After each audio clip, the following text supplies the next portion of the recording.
So what has changed, I would say, over the last years is that terrorists or parties to violent conflicts, they do not attempt to change the system, which they did in the 70s, 60s, even if they claim to.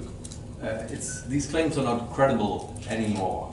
They do not, or very rarely do they attempt to achieve succession or separation of a territory to find a new state. Of course, there are some examples, and of course, the case of Jammu and Kashmir is one example, one exception.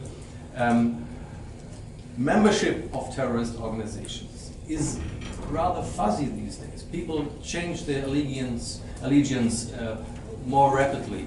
It's sometimes when we have a terrorist act and it is claimed by an organization, it's rather like it's like a virtual membership or virtual affiliation to this organization. And at least to me, it's not clear if people, when they claim to be part of a terrorist group, if they really think that this organization could bring them a better life, or they just do it because they think that their otherwise criminal act is now seen in a better or in a more menacing light. Now this affects, in particular, I would say, the young people, the youth.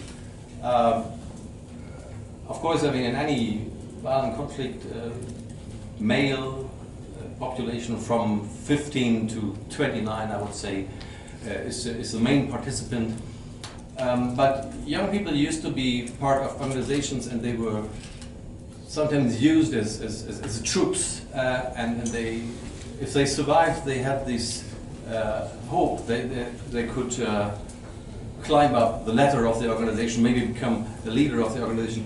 Whereas today, and I think it started rather in the 1990s already in West Africa, we saw it, that, and I think now we are seeing it also in South Asia, in Kashmir, that young people are, in a way, fighting as youth for themselves, for a better future, without being that much connected to political movements that they used to be.